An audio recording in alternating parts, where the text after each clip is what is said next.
My countrymen, this is a President of the Republic of the Philippines. And once again, as usual, I have come to you tonight to share with you important developments in the Philippines and in some parts of the world. Before I proceed to the main topics I would like to share with you,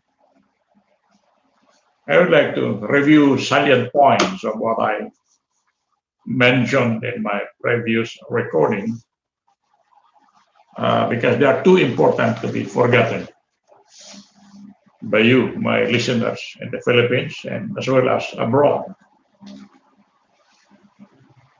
The three main points or the major areas I would like to recall that I talked about in my previous recording are the areas or territories that we have lost so far and which we could probably recover. They are too valuable and too priceless. And all that I can say in our dialect, which has no English counterpart, sayang. Sayang. What's the word for sayang in English? Sayang. For instance, we have lost this one. 99.99% because of our ignorance. Ignorance. I don't have to spell it out. Overwhelming ignorance on the part of majority of the 110 million Filipinos. We are very ignorant, including myself. There are so many things I don't know. And because of that ignorance, we are losing the West Philippines. Now, what is so important about the West Philippine Sea? As I mentioned before, it has 28 billion barrels of oil and 266 trillion cubic feet of natural gas. 28 billion barrels of oil and 266 trillion cubic feet of natural gas. We have lost that. It is within the 4,000 square miles of our territory, 40,000 square miles of our territory. It's a huge territory. As I will explain later, if we were not ignorant, we would not have lost that. Even our lawyers who represented the Philippine government in the permanent Court of Arbitration hearing at The Hague in Netherlands, I'm sorry to say that I think they were ignorant about history. And that's why we lost. But anyway, I will discuss or talk about that talk more on that later. Before I proceed further, I would like to share with you what my father had been telling me, what my father had been telling me when I was young. He kept on saying, be humble, be humble. And I was never arrogant. I could not understand what he was saying. Be humble. And that English word is very popular with me because my father kept on hammering it on my head. Be humble. Well, now I realize that I should be humble in what I know, because the truth is I don't really know that much. But as far as I know, we are so ignorant. In a scale of 100, I think we are 99.9% ignorant.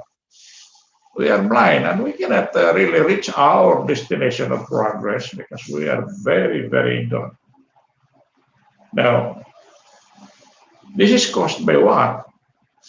Well, worldwide, as far as the Christendom is concerned, it's caused by 2,000 years of Satanism. We are using this Bible, Holy Bible, which actually is worse than the Satanist Bible that is being written, that has been written. The Holy Bible is the worst satanic Bible in the world, and we were made to believe that what is contained or what are contained in that Bible are secret and holy, and that we should follow the Bible no matter what. Like Matthew 5:39, it says, "Do not oppose an evil person," meaning you support an evil person, support him. If he's raping your daughter, let him do it. Give him some food while he's raping or whatever, make it easy for him. If there are corrupt people around, don't report them to the authorities. Don't oppose them.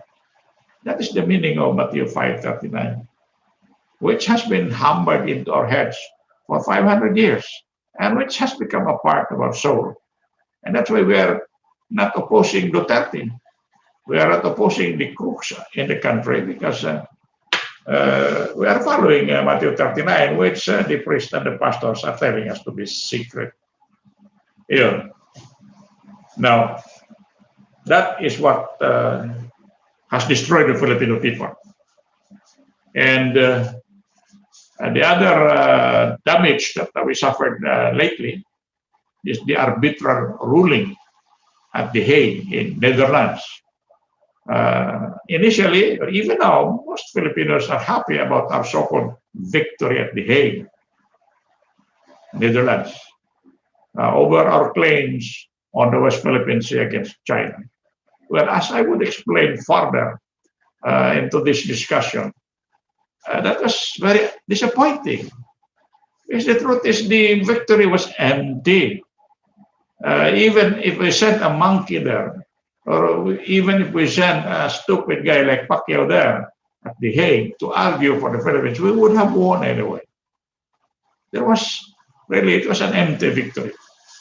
We have not invoked the right reason, the right legal argument to win decisively, completely against Red China.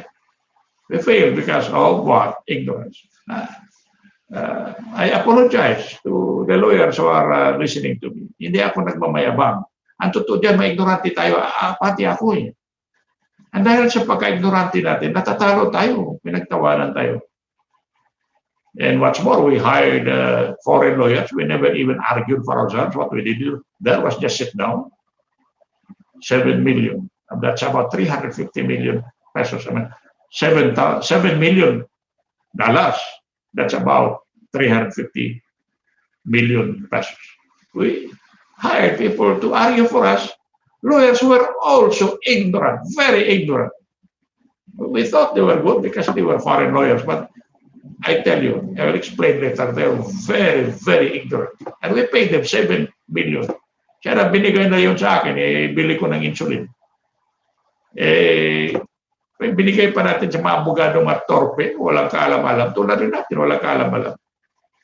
I would have scored better, much better than those people we hired. But nangyari na, we cannot go further. And also our failure to assert our victory, our role in the Second World War.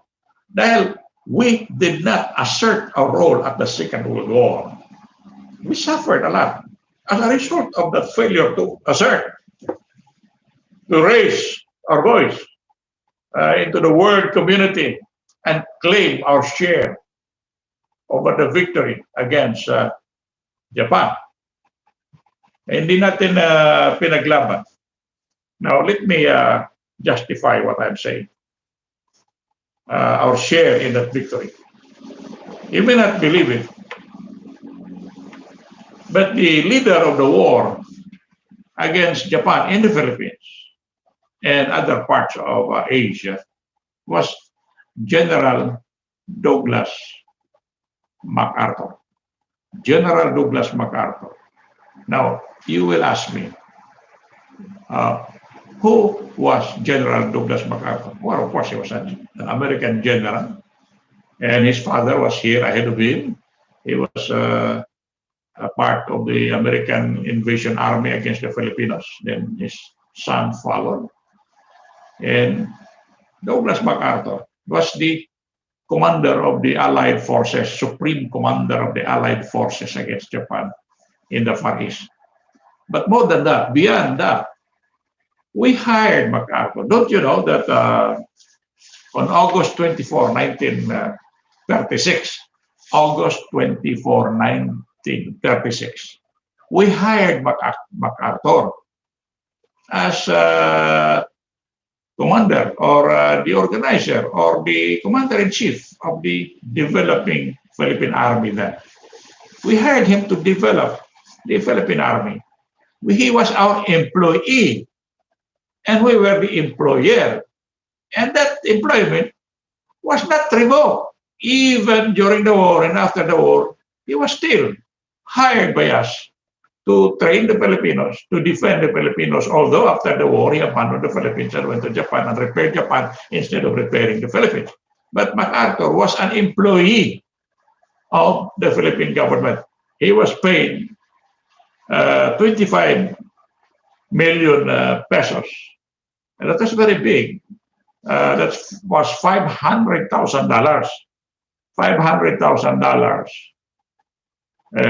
By today's standard, that could be about billion. That could be about hundreds of billions.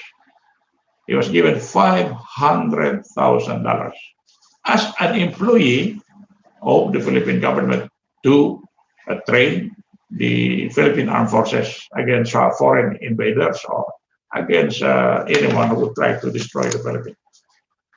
However, during the war, his rank by the way was Field Marshal.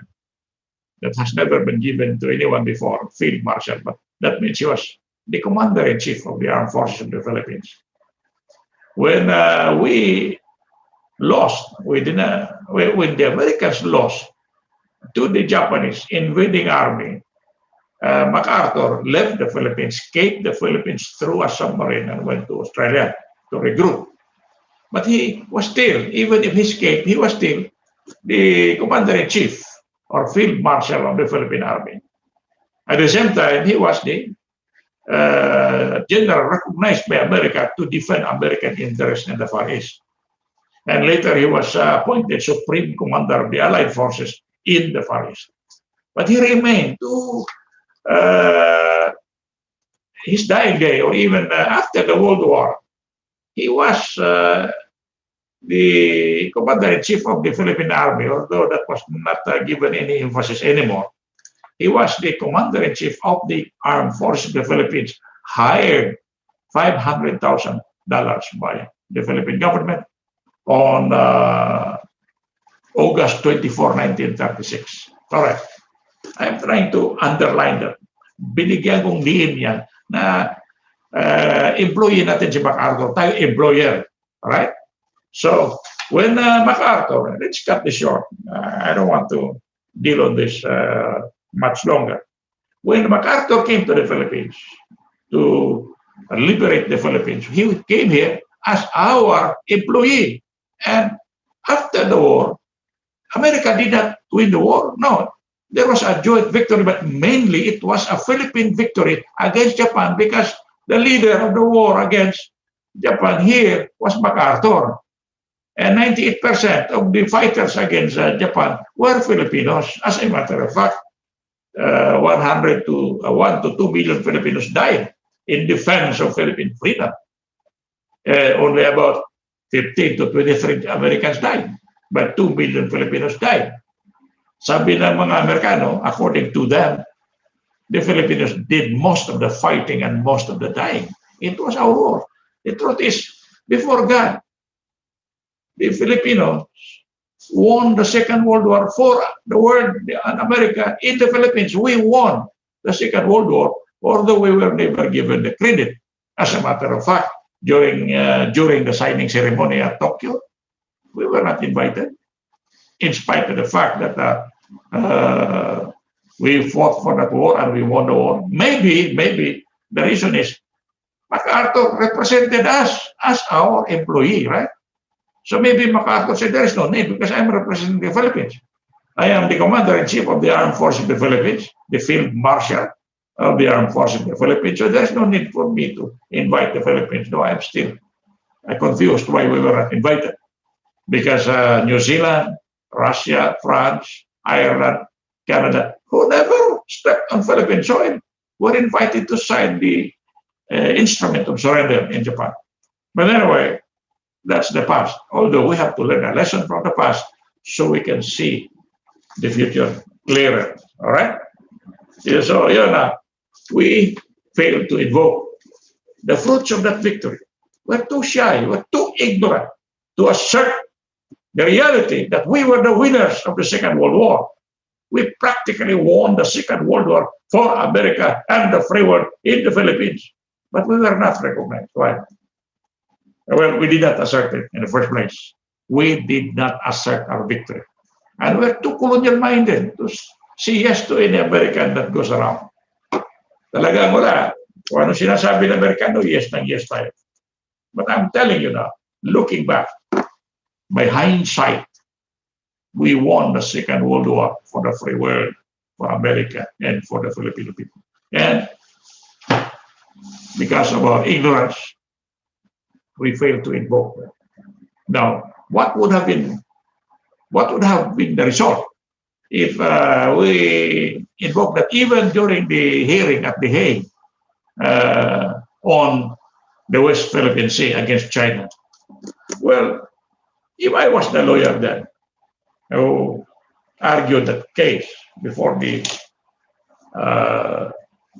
Permanent Court of Arbitration, PCA, at The Hague, at Netherlands, I would have invoked the fact that during the Second World War, we were joint owners with America against Japan. All right? And as joint owners against Japan,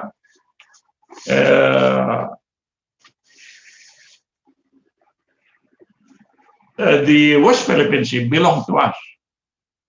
Why? Because the Japanese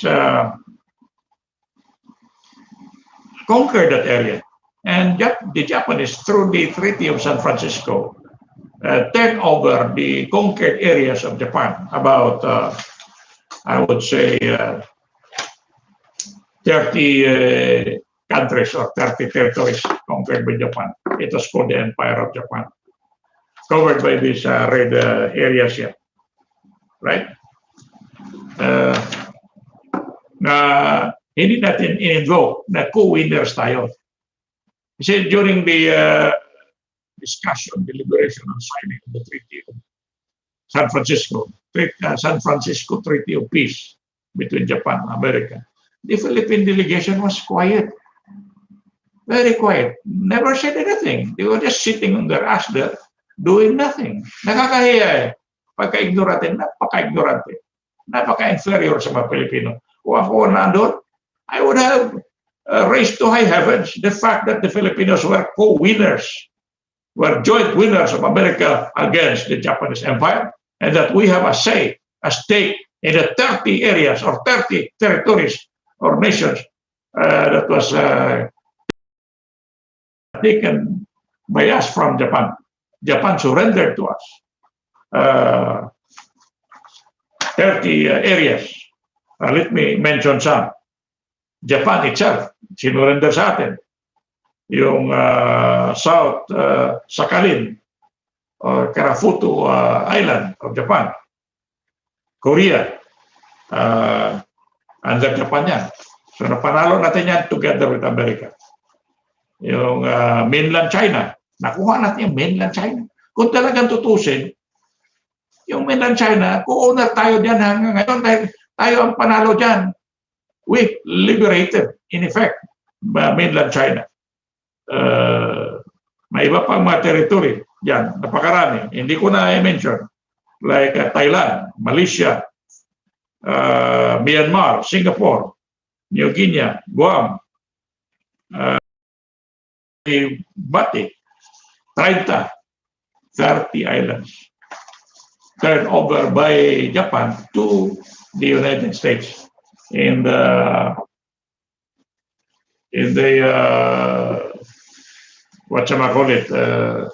San Francisco Treaty of Peace between Japan and America on July 16, 1956.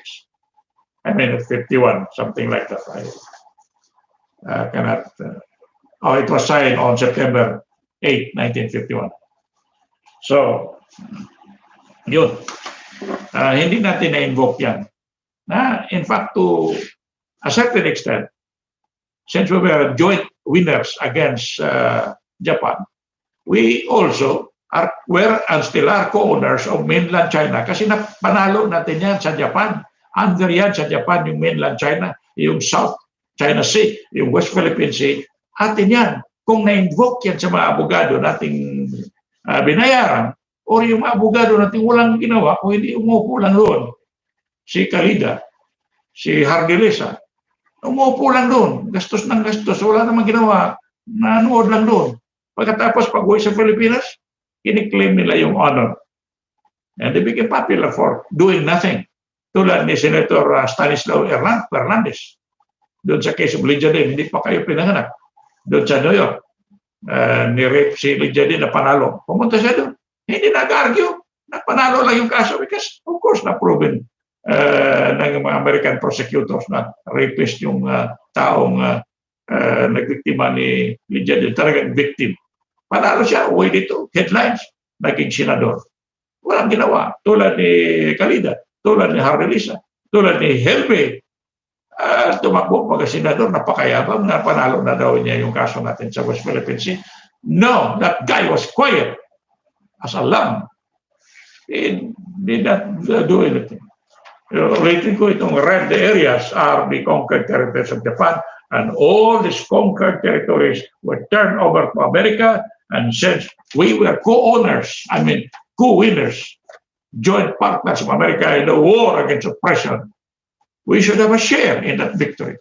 Pero yung mga tanga, mga Filipino, sorry for saying that, papa ko palagi nagsabing be humble, yung mga tanga, nag-upo lang doon, walang ginawa. Yes ng yes, America. If I were there, I would have invoked the fact that we were co-winners, joint winners with America during the Second World War, and we demand 1/2 of the territories taken by Japan or surrendered by Japan to the United States of America, and of course, sana to the Republic of the Philippines kung ni-assert natin yung rights natin. Hindi natin na-assert ang rights natin. Kaya nga yung mga ruling sa the United Nations Convention on the Sea, empty yun, wala yun, baliwala. Maski si Pacquiao, padala mo doon. Maski Unggoy sa Borneo, padala mo doon sa Hague. Panalo pa rin. Kasi klarong-klarong walang visa yung night gas line ng China. Kinuha pati mga shores natin. Pati Bingham Rice na pakalayo ng China. Kinuha. Kaya nga maski wala tayong abogado, panalo tayo doon. Sayang yung 7 million. Sana binigay sa akin yun. 350 million pesos na yun. Makabili sana ako ng kotse. Wala na akong kotse. I'm not ashamed to announce to you I'm a poor guy. But if I'm fighting precisely because I am poor and I want a better life than this one. And I am poor because we are goddamn too ignorant to assert a right before the world community, before the world, before mankind. We are too ignorant to assert our rights. Yun ang problema dyan. Ni-review ko yung Treaty of San Francisco. Word for word, ni-review ko yan. Tinignan ko ng tinignan. Ito ko malaman kung ano talaga nangyari. Yung Treaty of San Francisco. Most of you who are listening to me, you don't know anything about the Treaty of San Francisco. That was signed on September 8, 1951 by 48 countries. 51 countries attended the conference on the Treaty of San Francisco. 48 signed, 3 refused to sign for reasons of their own. And I also reviewed very well this decision of the Permanent Court of Arbitration doon sa Hague. Tinignan ko, and na-realize ko na ang reason bakit hindi tayo nakakuha sa share, sa victory na talagang na-deserve tayo natin, we deserve that victory. Pero hindi na nakuha natin yung victory na talagang para sa atin. Tanga mga abogadong pinadala doon. At tanga yung mga abogado na hinire natin. $7 million? For what? Eh kung yung mga Ilonggo pa, I get it. $7 million for doing nothing. Why? The history. Why did they fail to tell the Permanent Court of Arbitration that even China itself, the whole mainland of China, partly belongs to the Filipino people because we won that territory in the Second World War. That the whole West Philippine Sea belongs, to the Filipino people because we won that area with the Americans during the Second World War. Bakit hindi nila sinabi yan? Bakit? Kasi mga tanga, ignorante, hindi nagbasa. Papunta na lang, paporma-forma. Wala namang ginagawa. Yun na nangyari. Hindi nila sinasabi. Bakit parang tayo matuta sa Amerika? Hindi natin inamin. Hindi, basahin ninyo. Maka akala nyo ako ay nagyabang. Basahin ninyo ang history. MacArthur was an employee of the Philippine government.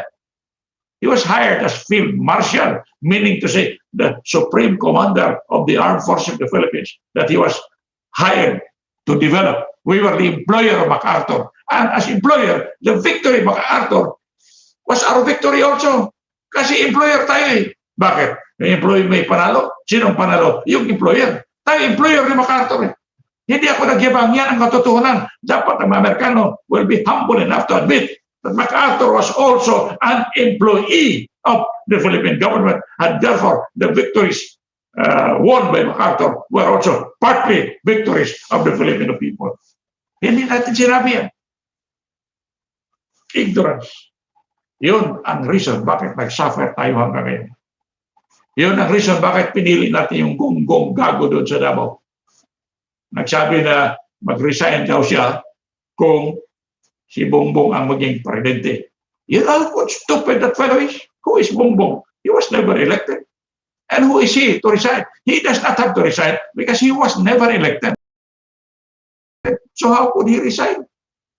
All that he has to do, kung mayroon siyang konsensya, mayroon siyang hindi makapalang mukha, step out, get out of the way, and give President Pamatong a chance to save this country from the doldrums of poverty, from the mire of suffering,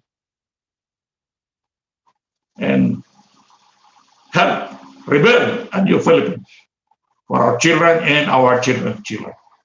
Mag-resign siya. No? Bakit mag-resign? Hindi, you just quit. But mag-resign, hindi naman siya na-elected. Sabi niya, I was not elected. Sinabi niya yan sa TV. Kung you were not elected, paano ka mag-resign? Hindi ka man elected. Ang gawin mo, aalis ka na lang dyan. Kasi the truth is, ang totoo dyan, wala naman nakagusto sa'yo sa Pilipinas. Nobody likes you. You are hiring this Force Asia to tell the whole world that 90% of the Filipinos like you. No, boy. Face the truth. The whole Philippines, every day, about 110 million Filipinos are praying that you will die. They don't like your face. It's ugly in the first place. And they don't like what you're doing. All your acts are the actions of a satanic person. In fact, you are too proud to admit, I am the new Satan. Sobrang kabastos mo ba? Hindi mo ginagalang yung mga Filipinos na sabi mo ikaw ang presidente, pero actually hindi ka presidente. Ano man sinasabi mo sa mundo? Puro kabalbalan, kabastusan. Lahat ng mga ginagawa mo, failure. Even itong COVID, mas marami pang pasyente sa COVID sa Pilipinas kaysa China. Because you are not doing anything. You know, you want Bongbong to be the president? Well, because to my mind, sa opinion ko, napakalaki ang nagbigay ng mga Marcoses sa'yo doon sa Singapore through yung anak niyang babae. Si, what's the name of that? I forgot. Maraming pera nabigay sa'yo. Ang kapalit dyan yung vice presidency. Kaya sabi mo, mag-resign ka kung si Bongbong ang vice president. That's stupid. Very stupid. Dapat mahiya ka sa sarili mo. Hindi para sa iyo, kung hindi para sa mga anak at mga apo mo. Anyway, yun. Nasabi ko ng karamihan sa gusto kong isabi. But i-repeat ko. Yung talagang napaka-importante. Baka, busy kayo at saka karamihan natin, kasama na ako, ignorante naman tayo. Tatlong area sa Pilipinas dapat alaalahin yun, isipin natin. Sorry for my Tagalog talaga, Cebuano ako. Gusto mo Cebuano na lang. Itong 4 billion hectares, 3.9 billion hectares sa Sabah. Di ba kung makita ba ninyo? 4 billion, 3.9, about 4 billion hectares. Napakalaki. About 4 million hectares. We are not fighting for our rights. That was given to us by the Sultan of Sulu, Bikiraj, in 1962. Sa atin na yun.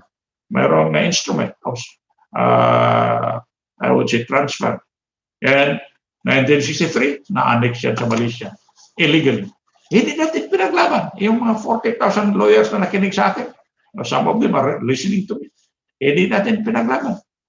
Party na lang party tayo. And ito, napakalaki, 13 million. Sa katanga, ignorante natin, hindi natin pinaglaban. Sabah, Binam rights, 14 million. Plus the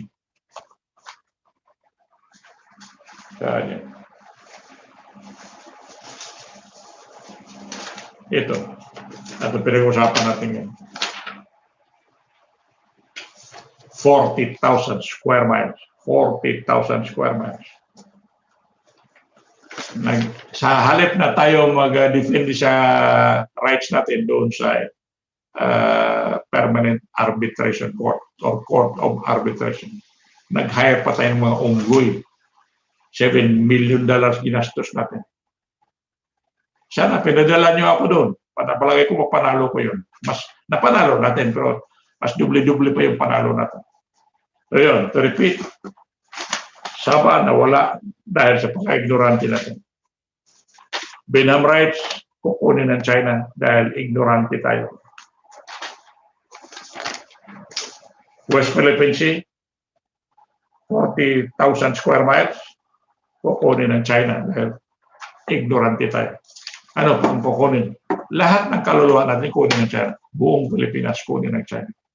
Kahit ako na lumaban para sa iyo, sa inyo, for the last maybe 20 years or 30 years, sinasabi nyo, psycho ako. Sino bang psycho sa atin? Kayong hindi mga psycho. Ano ba ginawa niyo sa China Sea? Nag-organize ba kayo ng army para kalabanan ng China? Kasi normal kayo eh. Normal kayo. Anong ginawa niyo doon sa Sabah? Kayong mga normal. Ako, nagsunog ng flag sa Sabah in protest against Malaysia. Flag ng Malaysia pala. Sinunog. Siguro 1,000. In protest against Malaysia's annexation of Sabah. Kayong mga normal, anong ginawa niyo? Sabihin niyo sa akin. Normal na normal kayo eh. Anong ginawa niyo? Yung Malaysia nga nag-file ng official protest sa Department of Foreign Affairs natin na itigil si Pamatong.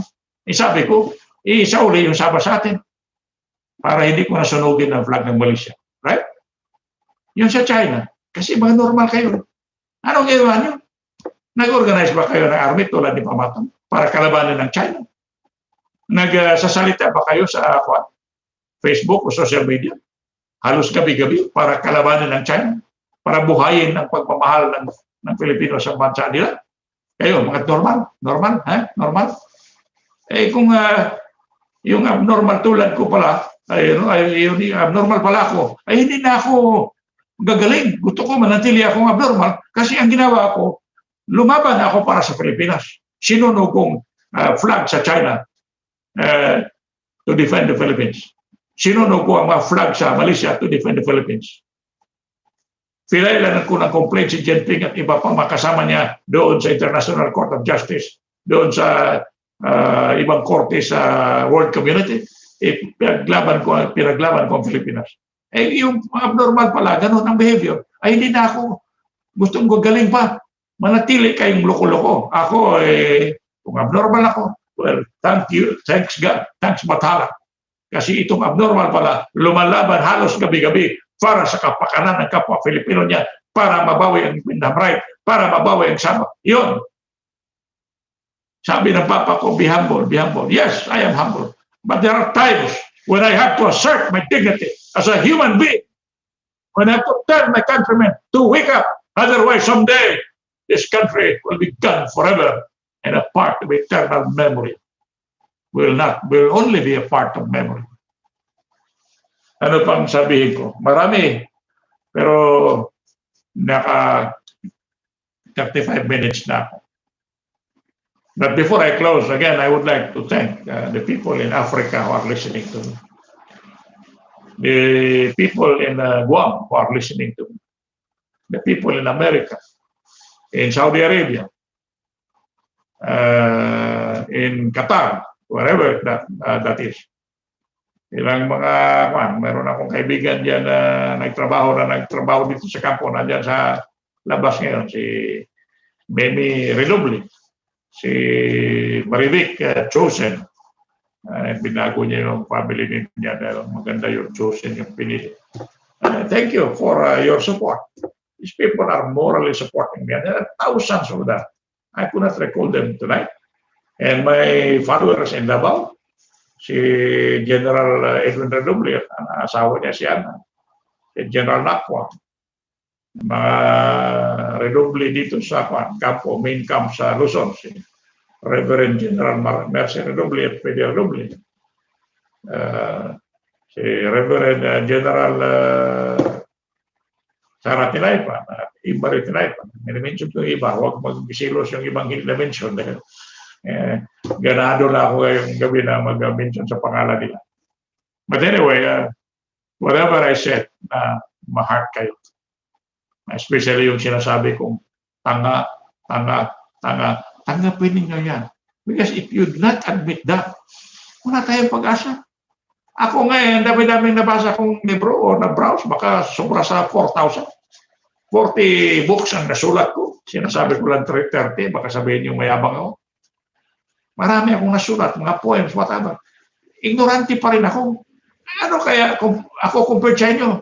Baka doble-doble pa kayo ignorante nyo. At paano nyo ipaglaban ang karapatan ng Pilipino? Paano ninyo madefendihan ang bansa nating Pilipinas kung hindi kayo nag-aral? Wala kayong kaalam-alam kung ano yung Treaty of San Francisco between Japan and America. Wala kayong kaalam kung ano nangyari doon sa ruling sa Permanent Court of Arbitration doon sa Netherlands, sa delay on clause. Wala kong kaalam-alam. Wala kayong kaalam-alam kung anong kasaysayan doon sa Spratly. Kung sinong nakadiscover ng Spratly.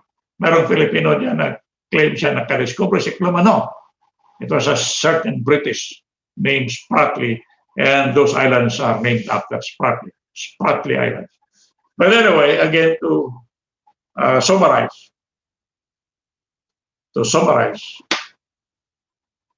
we were the winners, the co-winners of the Second World War in the Philippines.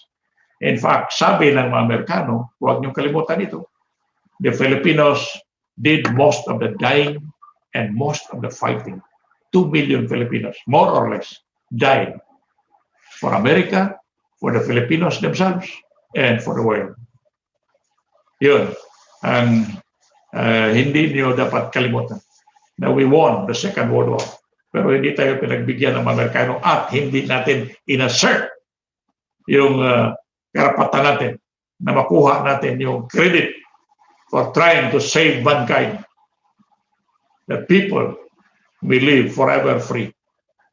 Yun ang summary ko sa nangyari.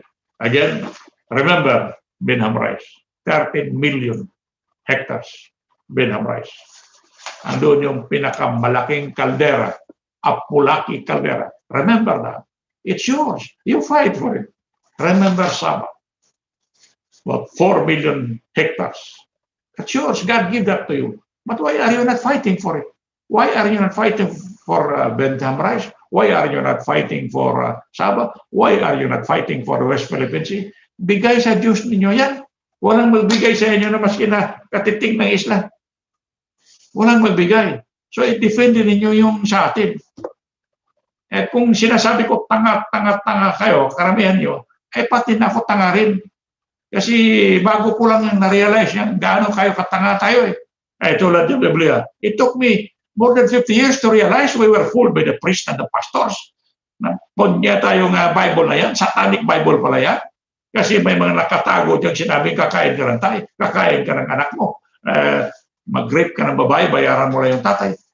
Iinom ka ng dugo. Ano daghang kabalbalan dyan? Bago ko lang nalaman yan. Ignorante rin ako, pero hindi ako kasing ignorante ninyo. Kasi nagbasa ko araw-araw.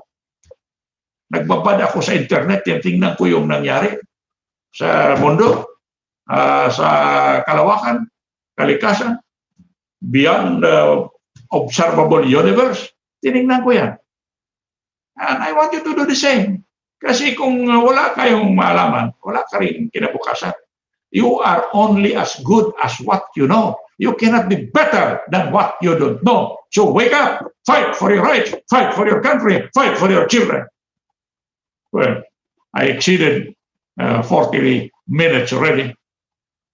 Mabuhay si Batha. Mabuhay kayong lahat. Mabuhay ang demokrasya. At sana po, you will support my presidency. So I can organize 110 million Filipinos as members of the military and about 80 million combatants to destroy the forces of China that are making the lives of Filipinos too hard to bear. Too hard to bear. Again, mabuhay si Bathala. Mabuhay kayong lahat.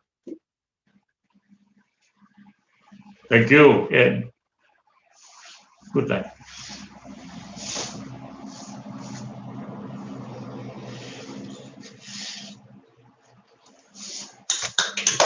Okay kasi.